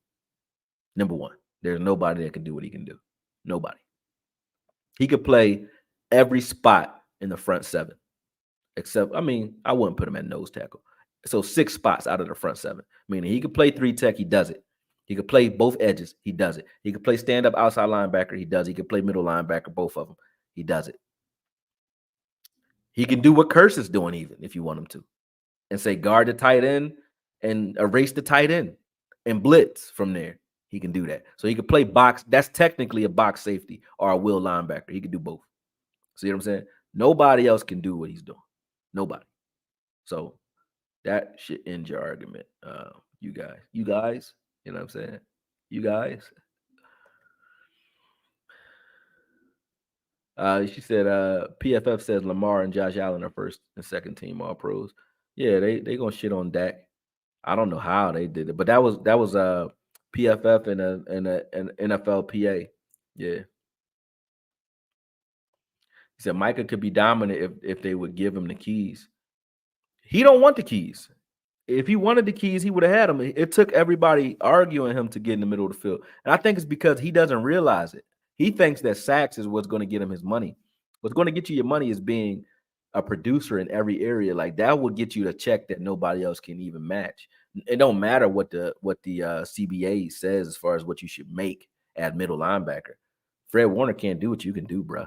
Fred Warner he's a great linebacker. Number 1 pure linebacker in the league. Him and Roquan Smith. I give it to Fred because Fred is effective versus run, but I think he's better versus the pass than Roquan. But if you're just talking about just straight sheer aggression, both Patrick Queen, Roquan Smith, Greenlaw, Fred Warner, those guys are great linebackers, man. But none of them can match up against a receiver or a tight end consistently. Parsons can do that.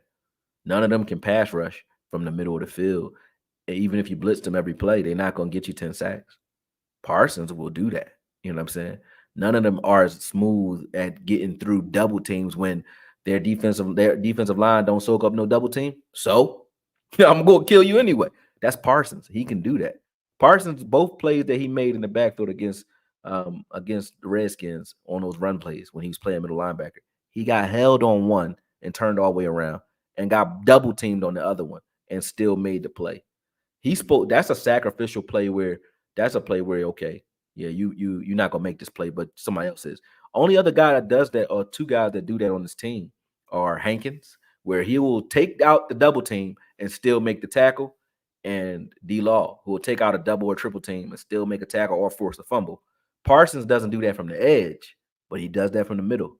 So that triangle to me, you take you take you take Hankins, you put him at one tech and put Osa opposite side of him, and then D Law on the outside there, and Parsons in the middle of the field. You'd be hard pressed to run against that triangle right there. That'd be a triangle defense for your ass right there. You'd be hard pressed to run. And if you get caught in a situation where that running back is looking at Parsons and saying, "I'm gonna stay in to help more," because Parsons is in the middle of the field, Parsons automatically is going he going to erase your running back in those checkdowns automatically. He's going to erase screen passes automatically because he can shuffle through the shit. You can't just put a lineman and sneak a lineman out in front of Parsons and screen pass because your lineman in space is a dead man. You're not going to block him. You're not going to touch him at all. You know what I'm saying? And if you do, he knows how to shed that because he's used to being a defensive end. So again, I'm not no fanboy. I'm not crazy when I say this. When I spend my time when I talk about Parsons being a middle linebacker, is because I am a fan of the Cowboys, and I'm all about. See, Okoye means accumulated knowledge over years of experience. This year it means applying or applied knowledge over years of experience, right? Because it's time to apply it, and it's all about seeing and reaching your true potential.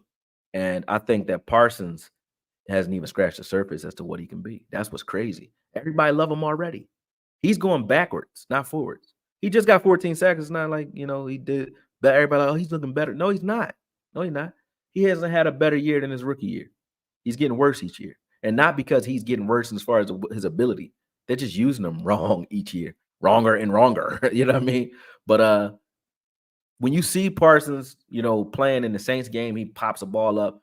Kurtz comes behind him, scoops up an interception. He chases Galladay up the sideline, knocks it out. He overruns a tight end in the Detroit game, chases that down, forces a strip in the second year. You know what I mean? Those type of plays, he's not able to do that consistently. LVE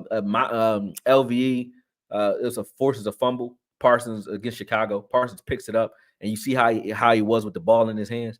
So getting him an opportunities to be in the line of sight and in the line of fire against receivers coming across the middle, tight ends, guarding tight ends, man. Tight ends can't get away from that bull, man. Wide receivers can't get away from him.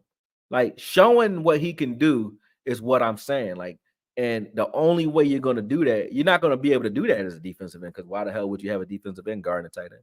Why would you have a defensive end guarding a wide receiver crossing the field? He ain't in position. That's no scheme calls for that. But if you put him in the middle, it will call for him to do those things. And if he's called to do those things, he will have to show that he can do those things. And you will get to see just how good he really is and really can be. He can play anywhere on a deep. He could play corner if you wanted him to. And that's not no fanboy shit. He runs faster than Jamar Chase.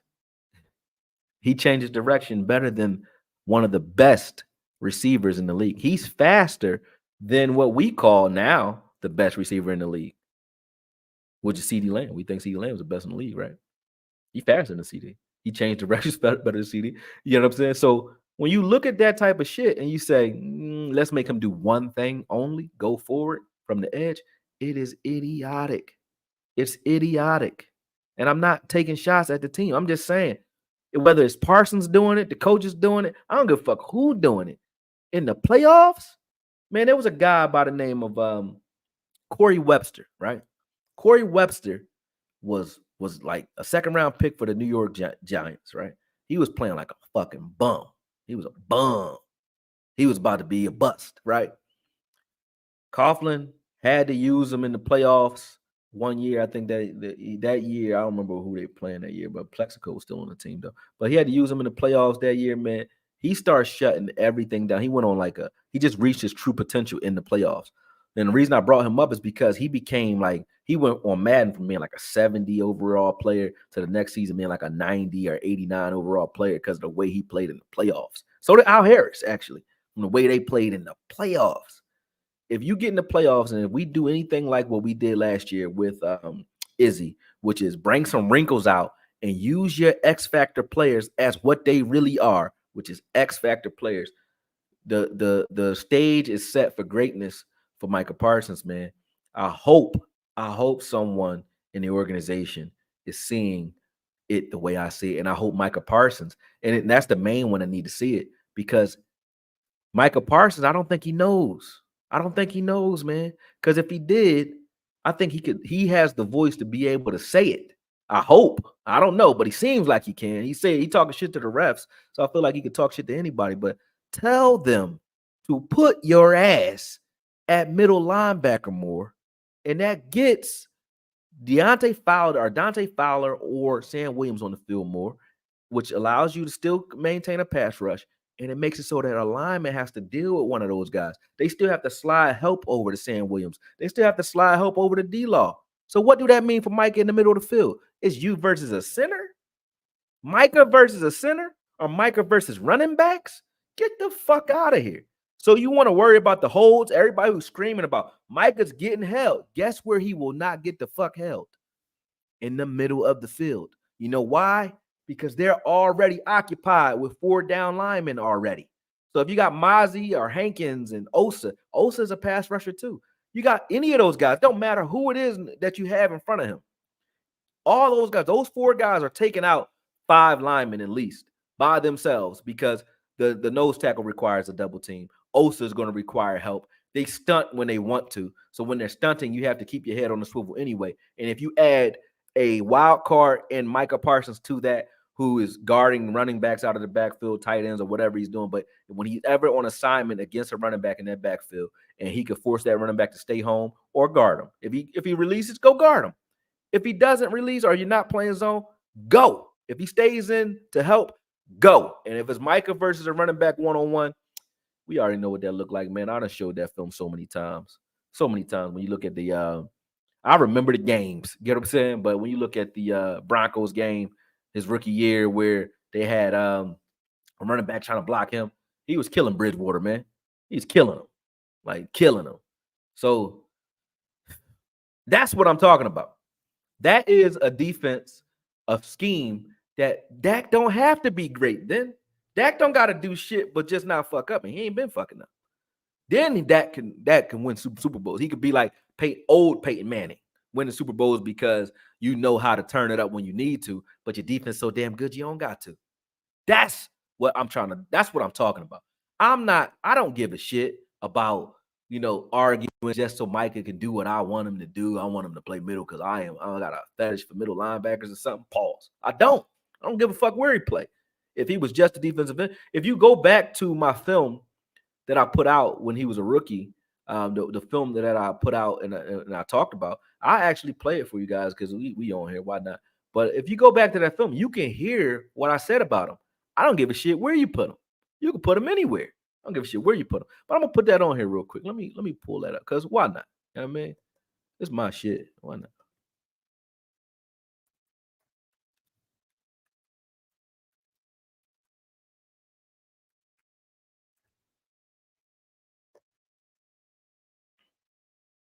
Let's see. Yeah, perfect diamond too.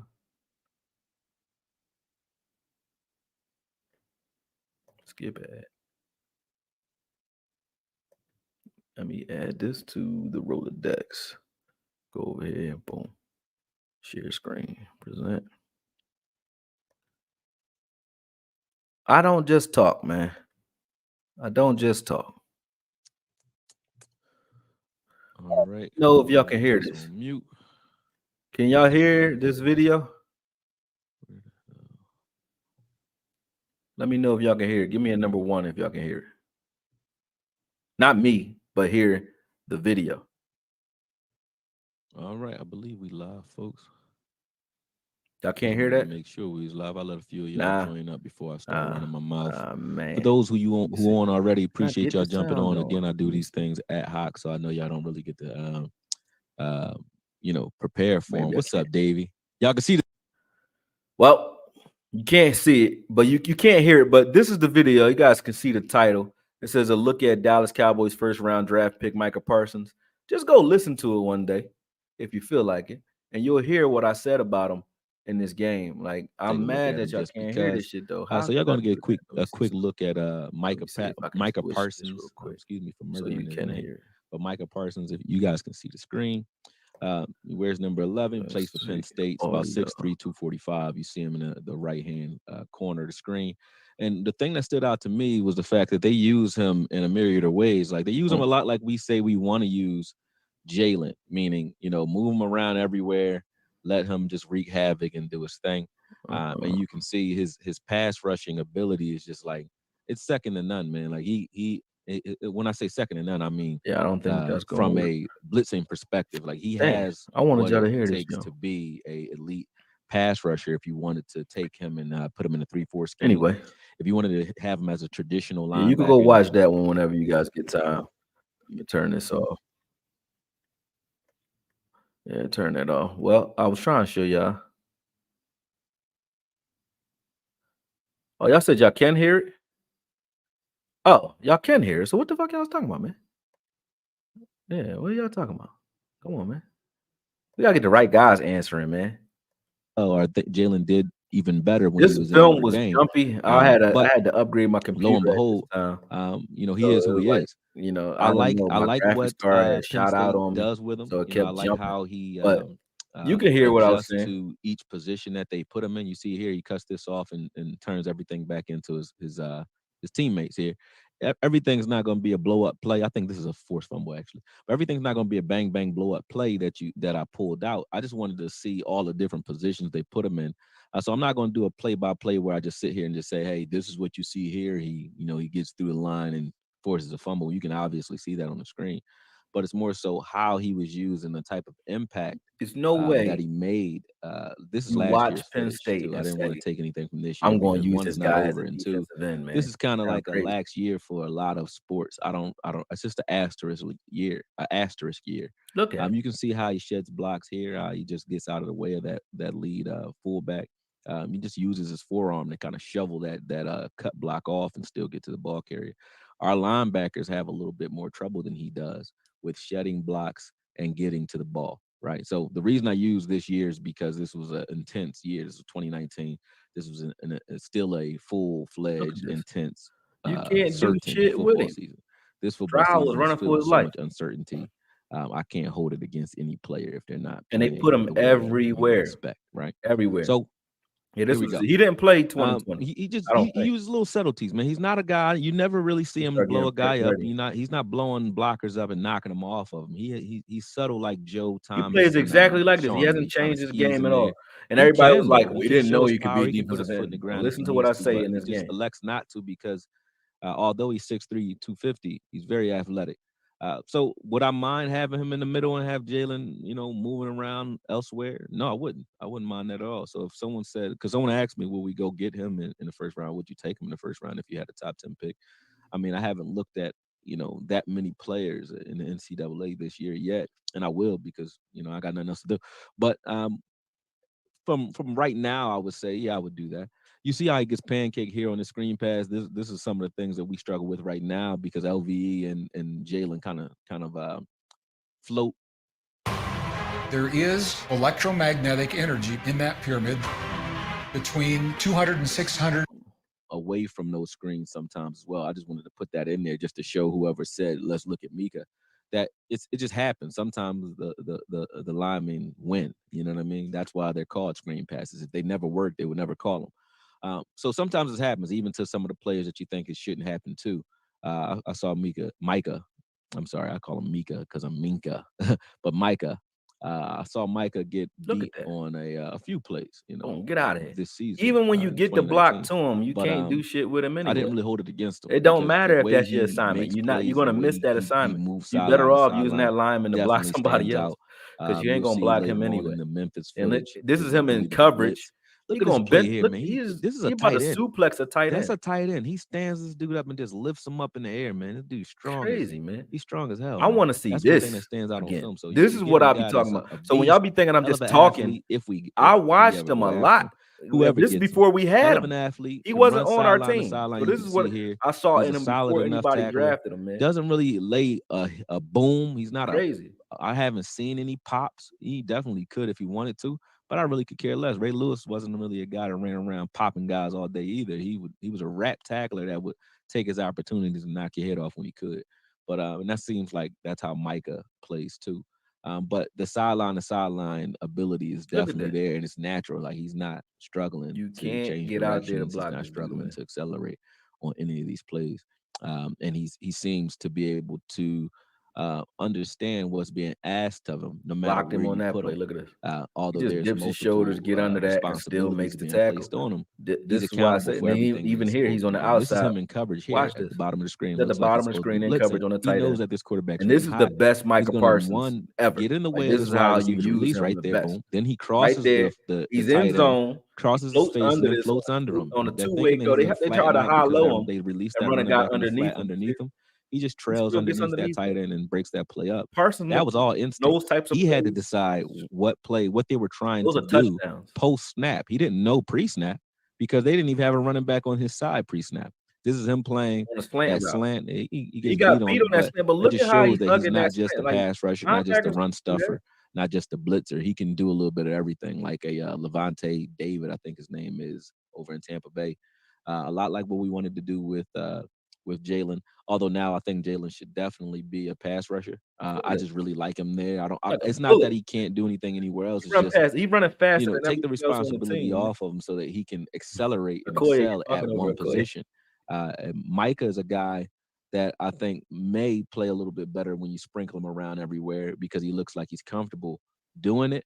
But who knows?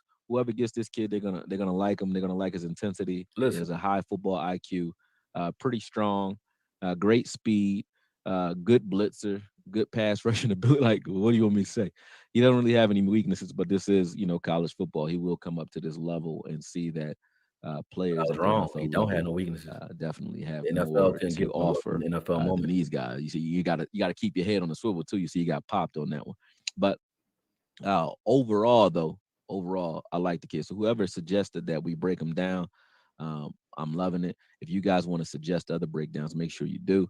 Although I'm not, like I said, I'm not doing a breakdown play by play. You guys can kind of see what he's doing on the screen. But I didn't want to say, on this play we're doing this or that because I think that's like it's boring for me anyway. I like to just talk to you guys. So that's what we're doing. You guys can see what we got, what we're setting up here. But this is him again in coverage. He knows he has to cross that guy's face instead of, and that's what a lot of our guys don't do. They're not aggressive towards the ball. They kind of play the man only. Even when they're in zone, they're watching the guy. They're not. He had his eyes on the quarterback that entire time. I think this is a blitz in the middle. Yep, this is just a straight up middle linebacker blitz. But he gets there. He gets there almost every time, man. Forces that fumble or Eric pass or whatever you want to call it. It was a fumble or interception. But it was a touchdown on this play because of that. And he makes plays that in timely fashion, man. So when it comes to Micah Parsons, would I take him if that was the question you guys are asking? Hell yeah, I'd take him. And I think any team that gets him is definitely getting a lineal linebacker, a prototypical linebacker that you can put anywhere and he will succeed. If you wanted him to be a guy that kept his hand in the ground 24/7, I wouldn't be mad at that. If you wanted him to put him in the middle, have him as a middle linebacker, primarily, wouldn't be mad at that. And if you want to move him around, he can do that as well. So he's either a jack of all trades, you know, a guy that kind of will take, if you have him bouncing around, he may take some time to develop, you know, because you at the NFL level, you're going to ask him to learn a lot of different things at one time. So if you're going to look at like a Levante David, he didn't come in killing, but after about 2-3 years, people started realizing who he was. That might be his route if you ask him to play multiple roles. If you just say, hey, play middle linebacker, play outside linebacker, whatever, he's going to be a day one starter and a day one noisemaker, man, 100%. Let me go check some of you guys out and say what's up, and then we'll go from there, man. Hold on a second. Let me get in here. I can stop sharing there. Yeah, stop sharing there. But I said that to show you, like, I'm not just making this shit up, man. I've been saying this since before we got him. So it's not a fanboy effort where I'm like, I want Micah to do. Nah, man. Like, this is the best Micah Parsons I've ever seen. Is the Penn State Micah Parsons and the rookie Micah Parsons. Best I've ever seen. Best I've ever seen. I've never seen anybody make an impact everywhere like that. And that's showing you it's not theoretical. He can do that because he's done that. That was his career in college. It's just we just don't do it. Yeah, just don't do it. But either way, y'all know what it is. I wanted to end with that and let y'all see that, man. Like I said, you can sprinkle him around. You can put him in the middle. He'd be a force to be reckoned with. But you sprinkle him around, cool. Third downs, let him rush. But I think Micah Parsons, now that we've seen him from both spots, I've got a large sample size of him as a rookie and middle linebacker. And I got a large sample size since then of him at edge. And I like him a lot better in the middle of the field personally. So, I mean, hopefully some people agree with me soon. But let me go. I've been going off, you know what I mean, for a while. So, you know what I mean? Let's go. Peace. Hope y'all appreciate the receipt, though. Holla at you.